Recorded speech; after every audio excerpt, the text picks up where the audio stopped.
to my channel. This is Mami Costa Vlogs. At ngayong araw na ito ay meron na naman tayong bagong video! Ayan. So, gabi na. Nandito na po ako sa bahay. So, it's around 8 o'clock in the evening. So, nakapag-dinner na rin kami ng asawa ko. So, ngayon, syempre, kailangan ko nang magkaroon ng me time. So, bakit ko naisip tong segment na to? Meron kasi akong ka-office mates. Gusto ko sana sabihin yung pangalan nila, kaya lang. So, nagchikahan kami ng isang araw. So, nakakatuwa naman kasi meron palang nakaka-appreciate ng skin ko sa office. O, diba? May nakaka-appreciate ng skin ko. So, ngayon, tinanong nila ako, sabi nila, bakit, hindi ko alam kung chinacharot-charot lang ako. Pero, ang glass daw, ang skin ko raw ay parang glass. Oh, may pagka-Korean skin daw. Wow, oh, diba? Baka mabash ako. Sabi ko nga sa kanila, ano ba yan? Sabi nila, bakit hindi ka mag-content tungkol sa ginagawa mong skincare, routine? Sabi ko, ano ba yan? Baka mabash ako. Kasi kung tutuusin, wala naman talaga ako masyadong anik-anik. Though, meron akong mga ginagamit sa mukha ko. Pero, yun yung mga normal lang talaga. Hindi kasi ako naman nagpapaderma. Wala akong ganun-ganun. So, siguro, nakakatuwa lang dahil isa siguro ako sa mga biniyayaan ng hindi sensitive ang mukha. Kumbaga, ibig kong sabihin, kahit anong gamitin ko, knock on wood, kahit anong gamitin ko, hindi ako nagkakaroon ng wag naman sana, no, please. So, kumbaga hiyang ako, hindi sensitive yung mukha ko. Unlike yung iba sa atin, yung iba maglagay or magpahid lang sila ng mga toner, ganyan, o kaya ng mga cream. Ang ending, nagkakaroon sila ng mga tigyawat, ganyan. So, kahit na medyo mahilig din ako sa oily food, sabi kasi nila pag mahilig ka daw sa oily food, matigyawat ka. So, ako, mahilig din ako sa mga pritong pagkain. Ayan. So, sa awa naman ng Diyos, hindi naman po ako nagkakaroon ng mga malalaking tigyawat. Paminsan-minsan meron, pero hindi sobrang lalaki. Kumbaga, yung normal lang. Kapag halimbawa, malapit na yung monthly period, di ba tayong mga babae, mga kamamshis, ganyan tayo. Yung kapag meron tayong buwan ng dalaw, nagkakaroon tayo ng mga skin, ano ba yun, pimple. Yung mga pimples natin, minsan nagra-rashes, ganyan. So, actually ako, wala naman talaga akong sikreto. Kumbaga ko, ano din yung sigurong normal na ginagawa ng mga kababaihan. Yun din yung ginagawa ko sa sarili ko.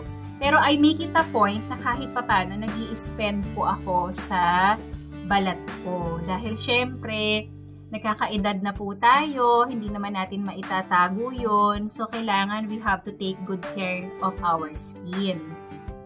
Actually, alam nyo, nung nasa Pilipinas ako, konting lang muna tayo ha, konting chika-chika. Nung nasa Pilipinas po ako, madalas po ako nabibilad sa araw.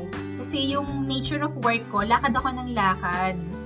So, wala akong choice. Minsan ayoko magpayong dahil minsan sagabal lang siya, yung alam mo yun, lalo na kapag mataas yung sikat ng araw pero ang lakas ng hangin. So, mas pinipili ko na lang na hindi na lang magpayong. So, nung time na yon, wala akong ginagamit sa sarili ko. Kasi syempre, alam niyo naman, maliit lang ang kinikita natin talaga sa trabaho. So, kesa ibili ko pa siya ng kung ano-ano para sa katawan ko, mas pinipili ko na lang na spend ko na lang siya sa anak ko. Pero, nagkamali ako doon. Kasi, hindi ko inalagaan yung balat ko sa maagang panahon. Kaya, lagi ako nabibilad. Nagkaroon tuloy ako ng melasma. Ayan o, nakikita niyo ba yan? Nagkaroon ako ng malaking dark spots sa gilid ng pisngi ko. Buti na nga lang, hindi siya sa gitna. Alam niyo, minsan nai-imagine ko, paano kung dito tumubo yung dark spots o kaya dito, di parang mukha akong shock ako, diba? So, yan, dito siya nagtumubo. Ayan, nakikita nyo, may mga small dark spots din ako sa pisngi. So, yan na yung mga, dati sobrang niyan, talagang kitang-kita yan. So, I tried my best na nung medyo okay na, pumapasok na sa budget. I tried my best nung siguro mga when I turned 28, mga ganyan. Sinimulan ko ng alagaan yung balat ko. So kasi nga, alam kong magbibigay siya sa akin ng perwisyo pag hindi ko siya inalagaan. So, syempre, kaya ngayong gabi, ipapakita ko sa inyo kung ano yung normal na ginagawa ko sa aking face. So, eto tayo, mag-aano tayo ngayon. Daily skincare routine. Daily pero at night. Yeah. So, kanina, naghilamos na po ako. Nagtanggal na po ako ng makeup. Tip lang, no, kahit anong pagod nyo sa maghapon, kung saan man kayo nanggaling, kahit ano pa yan, kahit meron pa kayong gimmick or whatsoever, kahit anong puyat nyo, kung uminom man, kung medyo tipsy, hanggat maaari, huwag matutulog ng may makeup sa mukha. Dahil isa po yan sa nagiging dahilan para pumangit po ang balat natin. So ako po, I make sure na palagi po ako naghihilamos bago matulog. Lalo na ako, I always use makeup. So, hindi pwedeng hindi ko huhugasan yung mukha ko pag umuwi po ako sa bahay. So, ngayon, eto na. Nakapaghugas na po ako ng mukha sa nakikita ninyo. Ayan. So, wala na po yan. So, sa gabi, ang unang-una kong ginagawa after ko mag-wash ng face is gumagamit po ako ng lip balm. Lip balm. It's Lip Care Cocoa Butter. Nilalagay ko po siya sa bibig ko kasi yung panahon po dito sa UAE is dry. Paano ko ba sasabihin? Sobrang init sa labas. And then, papasok ka sa bahay na sobrang lamig. So, madalas pong nagiging dahilan yun ng pag-dry ng balat, ng labi, diba? Pero, syempre, hindi lang ito. Kumbaga, pantulong lang to. Ang pinaka-importante pa rin is we drink lots of water. Kasi doon tayo magiging hydrated. Pero, importante po sa akin to kasi para hindi po nagbabalat yung labi ko. I always put this one. I always apply this at night. Then, sa umaga naman, nag-a-apply din ako nito after ko maligo bago ako mag-lipstick. So, ito muna ang nilalagay ko. Nagli-lip care muna ako. Kasi para smooth din yung glide ng lipstick. At the same time, may protection yung labi ko dun sa lipstick ko. Kasi syempre yung lipstick, chemical pa rin naman yan eh. Kumbaga, may harmful effect pa rin siya kapag lagi kang naglalagay. So, ayun. So, ayun, naglalagay ako niyan. Tapos, bubuksan ko na tong ating Nivea. Di ba nag-promote? Yung binili ko nung nag-grocery ako, yung kung nakapanood kayo ng vlog ko last time nung nag-Carrefour, may nabili akong naka-sale na micellar water. So actually, hindi naman siya toner, pero ako kasi, ginagamit ko na rin siya as toner ko. Effective siya for makeup remover. Ay, teka muna, disclaimer muna tayo. Hindi po ako expert pagdating sa skincare. Ito pong ipinapakita ko sa inyo is something that works for me. So, hindi ko sinasabi na gayahin nyo ako, ito rin yung gawin nyo, kasi may iba-iba po tayong pamamaraan ng pag-aalaga ng mga mukha natin or ng katawan natin. So, baka mamaya hindi naman hiyang sa inyo yung mga products na to, huwag nyo na lang pong gamitin. Siyempre, kung saan po kayo komportable, kung saan po tayo safe, saan po tayo makakamura, basta as long as maganda yung quality. So, dun tayo. So, hindi po ako nagsasabi na ito ang gawin or ito ang maganda. Ito lang po yung nag-work para sa akin. Ayan. So, buksan na natin kasi meron siyang free na cotton pads. Ayan. So, si micellar water, ginagamit ko na rin siyang toner.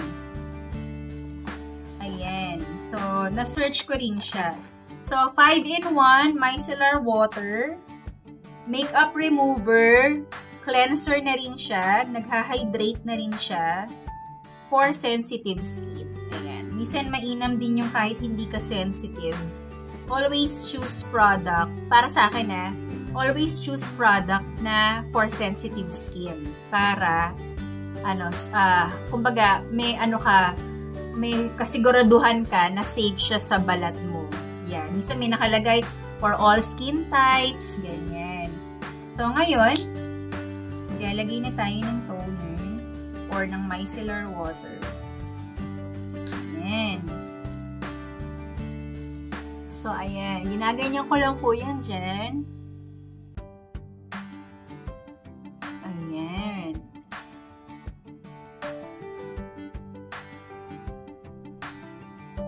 Ayan. So, pati yung dito ko, kasi syempre, naglagay ako ng eyeshadow kanina. Ayan. Kuha pa tayo ng isa, masyadong manipis yung mula, kaya pala siya cream. Kasi parang ang nipis lang yung mula. Ayan. So, lagay natin siya. So, ilalim ng mata, importante po yan. Pero wag po masyadong didiinan, yung sakto lang. Kasi sensitive po yung balat natin dito sa ilalim ng eyes. Masyadong delicate. Ayan.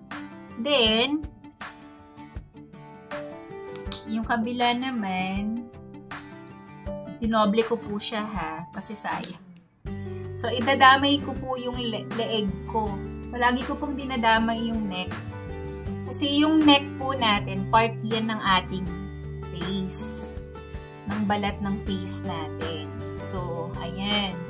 Pag napahiran mo na siya ng ganyan, ang ginagawa ko po, pataas, ginaganyan ko din siya.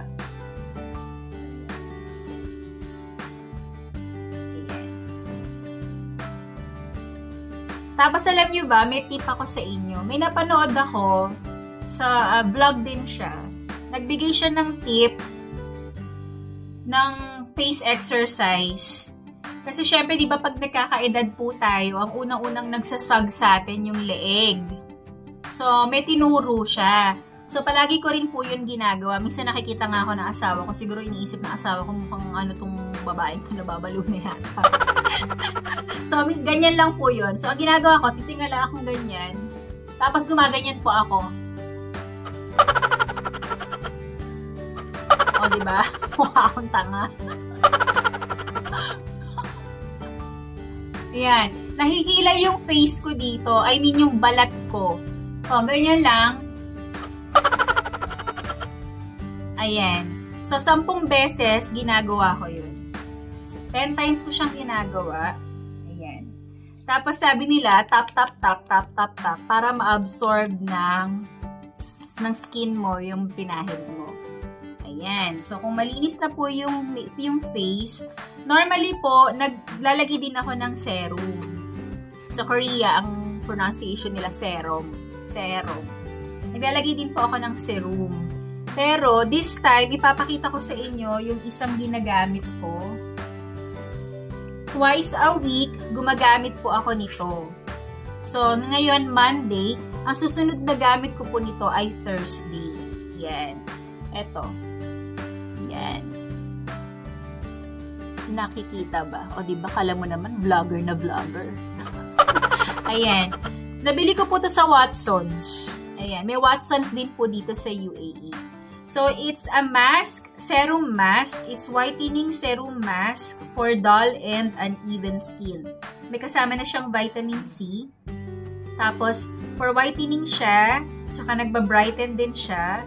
Then, at the same time, cleanser na din siya. Tsaka, hydration, for hydration na din siya. O, diba nabulol pa? Dermatological, ano ba yan? Nabulol-bulol na.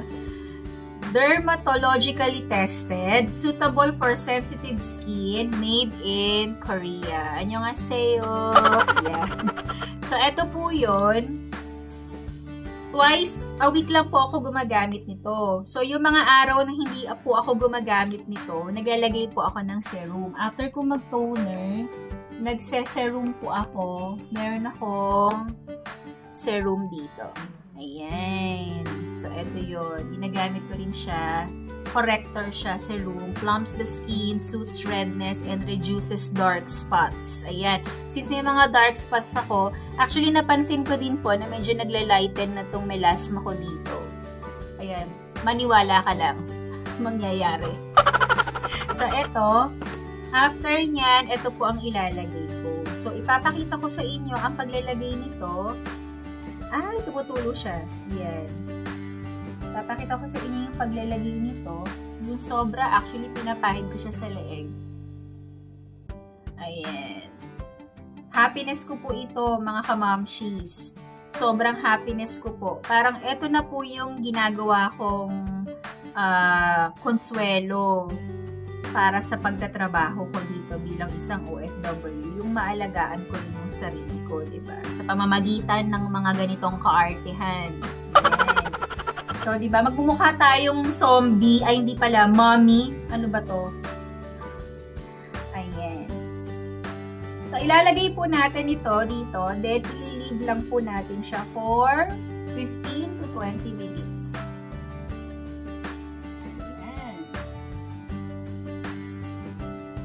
Ang bango. Actually, hindi siya super bango, pero parang ang fresh lang. O, diba? Nagmukha na po akong bumangon sa ano.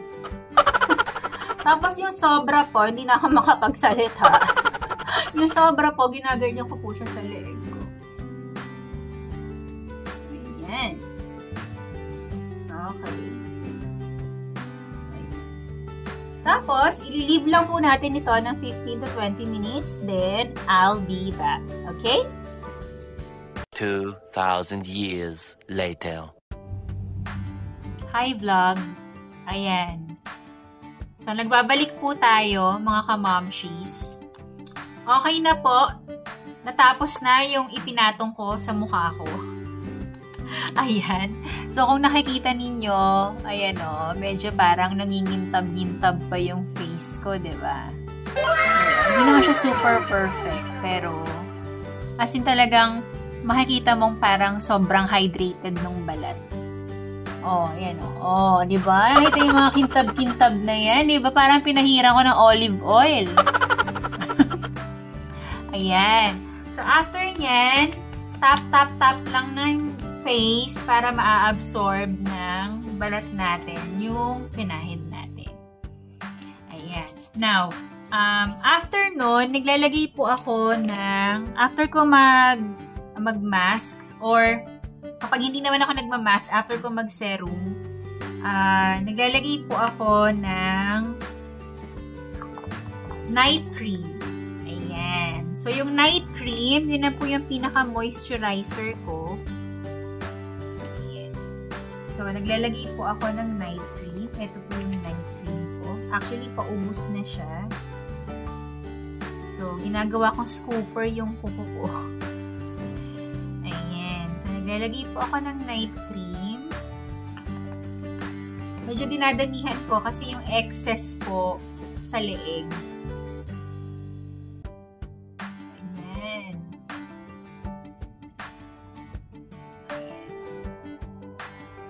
Importante po yan, mga kamamshies. Huwag niyo pong ine-neglect yung leeg nyo. Ibig ko sabihin, kapag nililinis niyo po yung mga face nyo, lagi niyo pong isasama yung leeg. Yan. Tapos, ayan. Tapos, sa pagdating sa eyes, pag po may nilalagay kayo sa eyes, ang gagamitin po ninyo yung ring finger. Kasi ito yung, kumbaga, ito yung sa limang daliri natin, yung ring finger natin ang less ang pressure. Kasi nga, nabanggit ko kanina na delicate yung skin natin dito sa ilalim ng mata. Tingnan nyo, meron na nga akong eye bags. Kasi ano eye bags. Eye bags. Eye bag na naman. Arte kasi. Ayan. So, ayan. Lalagay ka lang ng ganyan. Tapos yung leeg, palaging pataas. Ayan. Laging pataas po ang hagod ng ating leeg. Ayan. Ayan. So, kapag okay na, na-apply na po natin dito sa mukha natin yung night cream. Ang pinaka-last ko po na nilalagay ay walang iba kung hindi eye cream. Ayan. Alam niyo po, dati hindi ako gumagamit nito. Kasi sabi ko, maglalagay na nga ako ng night cream, di ba pwedeng yun na lang? So, maglalagay pa pala ako ng ng eye cream. Yung pala, talagang dapat maglalagay ka nito kasi, di ba po minsan napapansin nyo ba na kapag humaharap kayo sa salamin, ewan ko, ako kasi napapansin ko yun eh.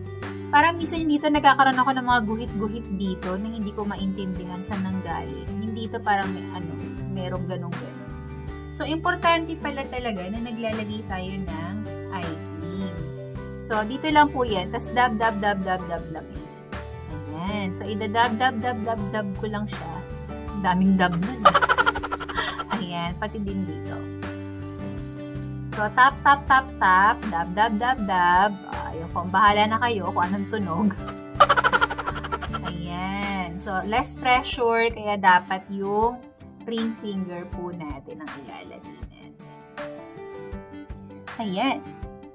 Diba? Sobrang, parang ang fresh lang talaga. Ayan. Ayan. So, ayan po ang aking night skincare. So, bago po matulog, yan po yung ginagawa ko. So, yun na po. Dito na po natatapos ang ating segment for tonight. Sana po nagustuhan ninyo. Lagi nyo pong tatandaan na hindi naman kailangan mamahalin or pricey yung mga bibilin natin para sa sarili natin. Depende po yun sa inyo. Syempre, kung meron po kayong budget, why not? Pero kung wala namang budget, marami naman pong pamamaraan para maalagaan natin yung sarili natin tsaka yung mga balat natin. So, number 1, yung sinabi ko kanina, always stay hydrated. So, importante po talaga na umiinom po tayo ng tamang dami ng tubig araw-araw kasi yun po yung makakatulong lalo para sa mga balat natin na hindi maging dry. Then, pangalawa, syempre, vitamin C. We'll take vitamin C. Then, ako po, actually, nagtitake din po ako ng collagen. Ayan. So, para po yun sa skin, sa hair, tsaka sa nails. So, nagtitake din po ako nun 3 capsules a day, ibig kong sabihin. Bago po ako matulog, yun ang iniinom ko. So, isa po yun sa ginagawa ko. At the same time, vitamin C na din kasi siya. Kaya, ginagamit ko po yun or nag-i-intake po ako nun.